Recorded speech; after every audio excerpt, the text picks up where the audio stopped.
This video, we're cooking from the Disney Parks cookbook, and this is something that comes from Magic Kingdom. I guess it was something that was at Crystal Palace at one point, and it's Edamame Salad, and there's no picture.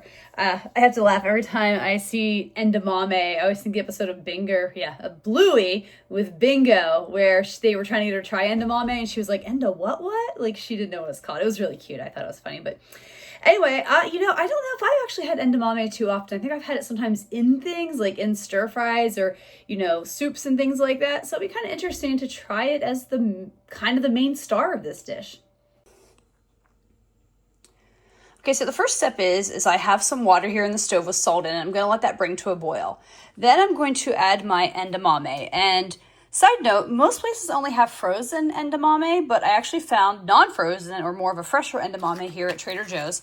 So I got a couple packs of that. So I'll put that in the water once it starts to boil and let it boil for 3 minutes. After 3 minutes, I'm going to just drain it with a colander and chill it. So I'll put it in a bowl and put it in the fridge until it's chilled. Okay, so I'm about to move on to step 2, but I noticed a flaw in this recipe and I kind of wanted to point it out. And it says, cook the fresh frozen beans in boiling water. In a small mixing bowl, combine vinegar, sesame oil, salt, napa cabbage, and bok choy. Let sit at room temperature for 20 minutes. That's what I'm about to do. This is mix in carrots, refrigerate 1 hour. To serve, top with sesame seeds and this daikon radish. However, it never says at what point you add this mixture back with the edamame. So I'm going to assume that I add this mixture back when I add the carrots in and refrigerate it for an hour. So that's what we're going to do and hope that it's accurate. So first up, I'm taking this bowl here as it says, and I'm adding in some sesame oil. Now I'm also going to add some rice vinegar.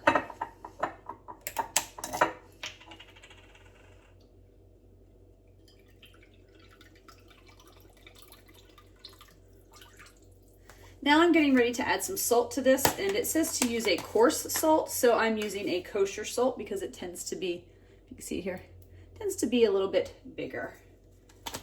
Okay, now I need to add my napa cabbage, which I have here rinsed, and my bok choy, which I have here, to the mix.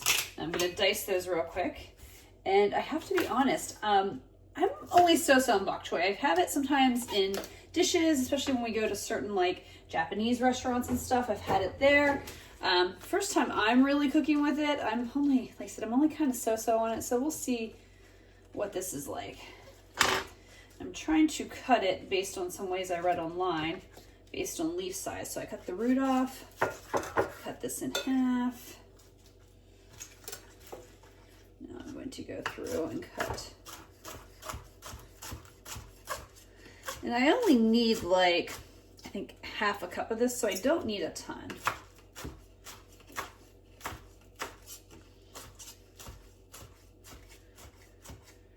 And I did look up how to cut bok choy before I started. So what was the best way to do this, just so I wasn't going in it completely blind. Hopefully about half a cup, a little bit more, so I'll just throw a couple little extra strings in. Now the napa cabbage, I did rinse it, but there's still some little spots and stuff in here, which I'm sure is completely fine, but I'm just going to kind of go for the leafy part.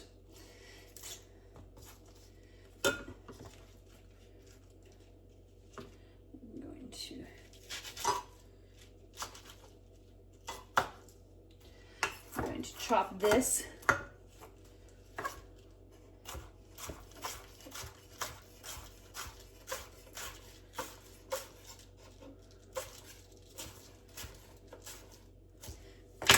This you want a whole cup of, so about double what we put in for the bok choy. I have that all chopped up, so I'm going to let this all coat this mixture in here. And it says to let this sit at room temperature for 20 minutes. So I'm going to do that, and while that's doing that, I'm going to take my shredder here, and I'm going to shred my carrots because I need about about a half a cup of shredded carrots. Okay, so it's been 20 minutes since this has been sitting out, my bok choy and cabbage with the dressing. So I'm going to add this to the edamame. Again, the recipe doesn't actually say when you combine them together. I'm just assuming it's now because you have to also add in the shredded carrot. Like I said, I shredded the carrots. I don't know if you could buy a matchstick carrot to work. It might. If you want to save some time and not shred some stuff. Probably just depends on how thick you like your carrot slices. But I went with the shredded method since it said to do that by using my shredder. Now I'm going to mix this together. And I feel like this is the appropriate time to add the edamame because it says to let it sit for an hour in the refrigerator. So I'm guessing, you know, you want all those juices and stuff to really soak in to the edamame and everything else before you enjoy it. Now, before we eat it, we'll top it with some sesame seeds and some of that daikon? I'm probably saying it wrong. I'll have to look it up. Anyway, some of that radish.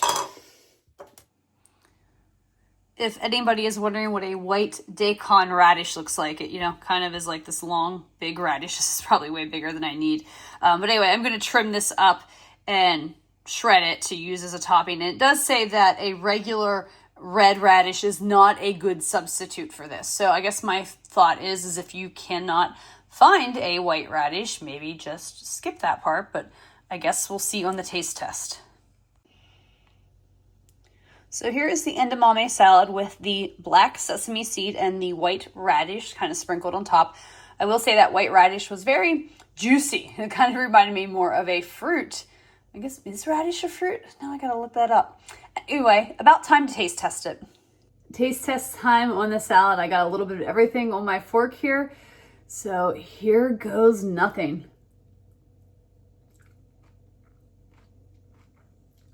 That's actually interesting. I don't know how to play it. I like the rice wine vinegar comes through. I like the crunch from the sesame seeds. You know, the little bit of flavors actually work really well together. Yeah, I think I'm going to try another bite here. Just hang on. I want another. Okay, so I ate a few bites because it was one of those things like, I'm not sure here. But I actually quite like it. It's really refreshing. I mean, if you don't like rice wine vinegar, like that kind of texture, you might not like this, but I think the vinegar pairs well with all these different veggies and stuff. The black sesame seeds are definitely a must. That little bit of crunch really, really adds to the flavor and the texture of this that I'm really quite enjoying. Yeah, so I'd say so far so good. So as always, I will kind of enjoy this over a couple days, see how it holds up, and then I'll come back and with my final review, which you will see next. Review time for the edamame salad. I loved it. I was shocked. I just thought, you know, the more I ate it, the more I liked it. It was refreshing. It was light. It felt healthy, actually, eating all those nice vegetables. And it's summer when I made this, and it kind of fit very well for that time of year. And yeah, I really liked it. And that's the thing about doing a cookbook challenge like this. I never would have made this recipe had I not been doing this challenge, hands down. I had this cookbook, you know, I would have just glossed all over it, not even considered it. But so I'm really glad that I did because I definitely found a favorite. So let's get into the rankings then. First, I'm ranking the ingredients, and that's on a scale of 1 to 5 in terms of cost and how easy are they to find. I'm going to give this as like a 2.5. I don't think it was too terrible, but like fresh edamame, I only found it one place, even though I could find it frozen everywhere. I really wanted to try it fresh, so that's why I did that. Some of those things like the bok choy, the Napa cabbage, the white daikon radish or whatever, I think those can be difficult to find sometimes depending on the time of the year and where you live. Luckily, I didn't have any issues, but there's a little bit of cost involved in getting all those things and then the black sesames and stuff. So the price kind of added up a little bit. Difficulty level on a scale of 1 to 5, I'm going to give this a 2. I don't think it was hard. It's more, you know, you got a little bit of time. You know, you got to saute that edamame, let it chill, make your kind of like dressing with the bok choy and the Napa and let that sit for a little bit, then add it all together and let it chill, and then, you know, put some stuff on top when you're done. So that's why I'm going to give it like a 2. I don't think it was hard, just, you know, there's a little bit of time involved. Then would I make this again on a scale of 1 to 5? 1 being never and 5 absolutely. It's a 5. Yeah, I, again, loved it. Again, this is why sometimes it's nice to go outside your comfort zone and try something new because I really did not think that I would enjoy this salad and I absolutely loved it.